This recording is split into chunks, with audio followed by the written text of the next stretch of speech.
Hey, welcome back to In the Box with Alex. It's a 5 Reason Sports Show, a Fifth Line 5R edition.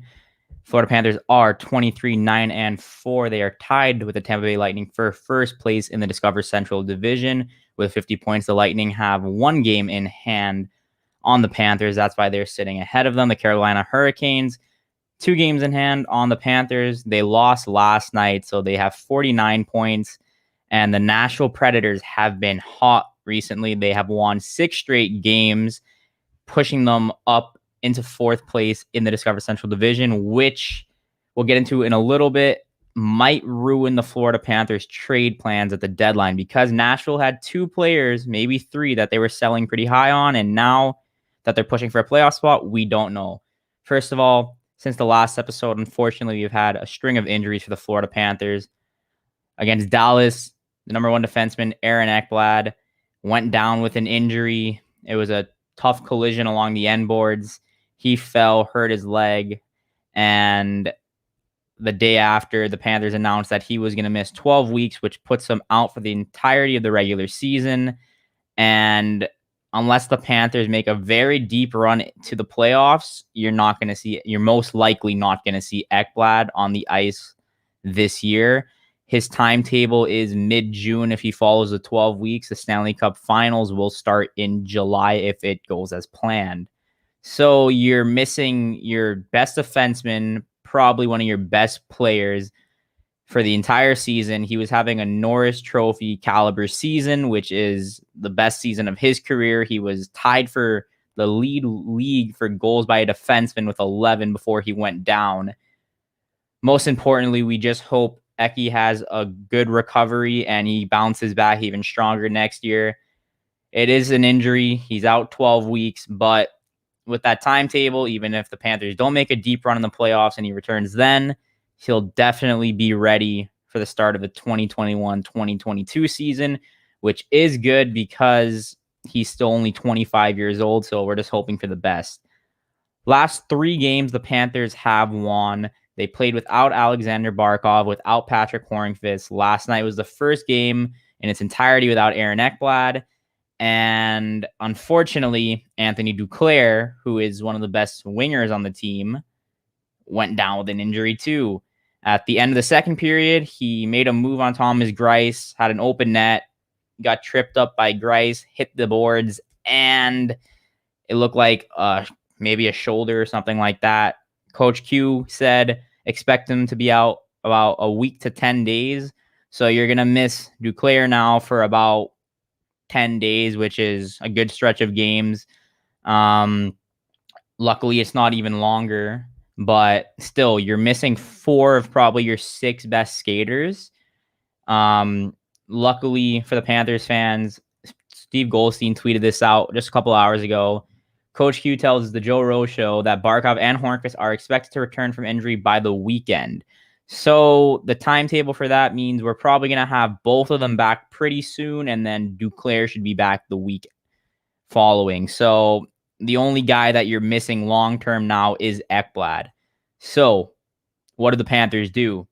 Well, the trade deadline's April 12th. Today's March 31st.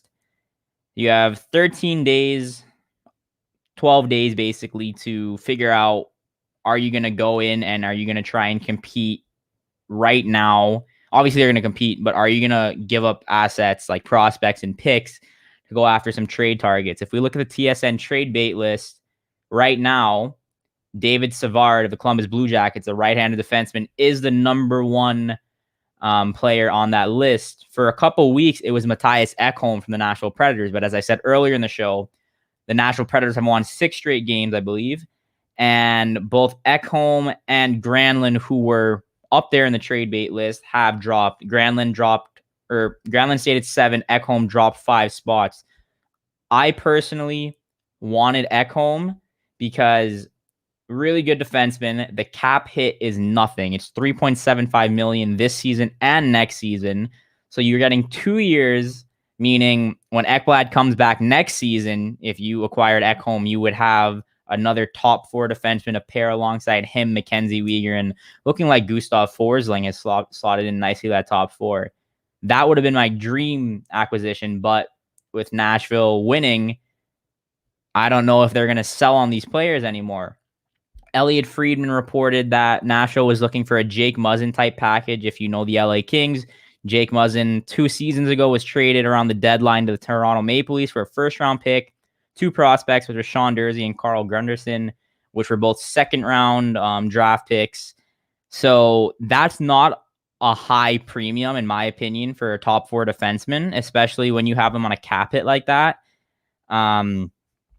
So if Nashville still sells him at that price range, I would put in an offer. I would throw in a first. I would put in 2 mid-tier prospects because you're not going to have to give up a Lundell or a Denisenko to make that work. Because if we're looking at the Muzzin package, Toronto didn't have to give up Lundell-type prospects.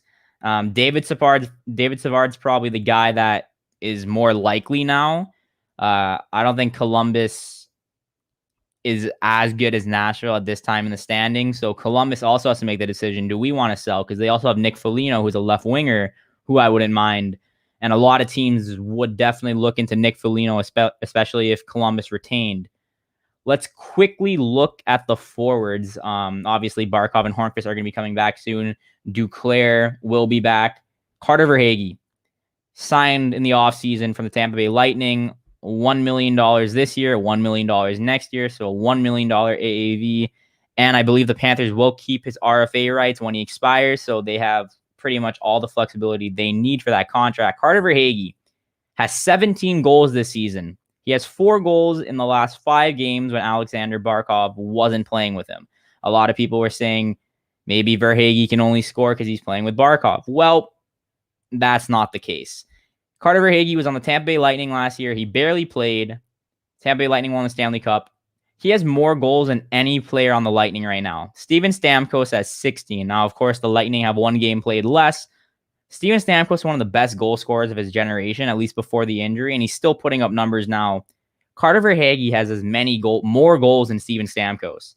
So the Panthers, Bill Zito, one of the best signings in the last couple of years by any NHL franchise.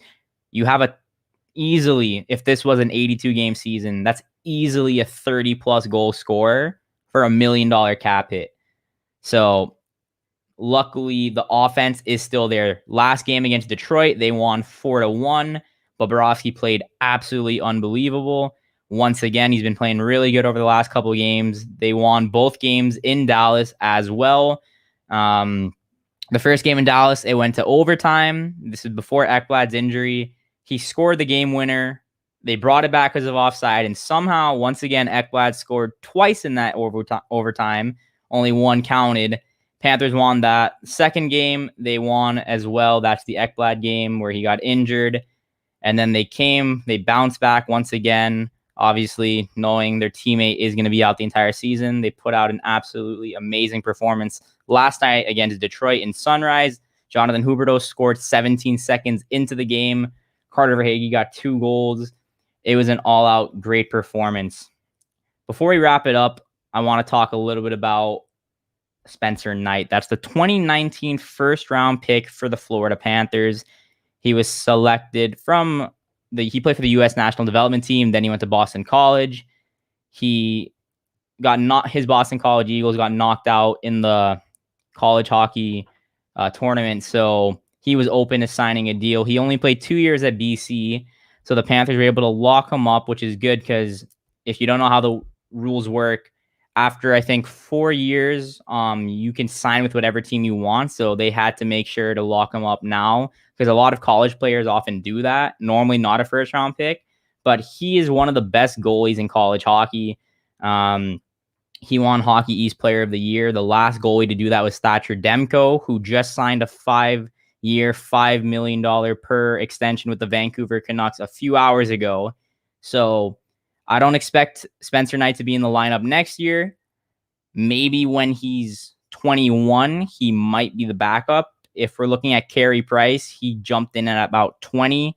He played in the AHL for about a year, and then he joined the Montreal Canadiens and forever has been their goalie. Sergei Bobrovsky is playing right now like a Vezina caliber goalie. So I don't expect Spencer Knight at 21 years old to jump in and take his starting job. If you're a Philadelphia Flyers fan, if you paid attention to them, Carter Hart came in quite early, and he's going through a little bit of a struggle right now. He's only 22 years old. Obviously, he's one of the best goaltending prospects. Even though he's in the NHL, he's still very young for a goaltender. So you don't want to rush a goalie, and I don't think they're going to rush Spencer Knight, especially when you have Bobrovsky now. You don't know what's going to happen with Drieger, but you have Montembeault still. So be patient with him, but Panthers have a really good goalie. We got one more game coming up against Detroit, which is tomorrow night at 7 p.m. And then we have 2 games against Columbus to finish up the homestand before we head off to Carolina, Dallas, and Tampa. So that's it for this show. We'll be back next week, which would be the last show we have before the trade deadline. If anything else comes out, I'll let you know. Bill Zito and the Panthers management have some decisions to make of how far they want to go in this season, especially with the Ekblad injury. How much of their prospects do they want to pour into the trade deadline to make some acquisitions? So, yeah, we'll see. This has been In the Box with Alex. Thank you so much for watching. Make sure you subscribe to 5 Reasons Sports YouTube channel. Make sure you follow them on Twitter. Make sure you follow us on Twitter at FifthLine5R. And make sure you check out our store. We have a couple nice shirts, the Cardiac Cat shirt, the Bob shirt, and the Quinville shirt. So thanks for watching.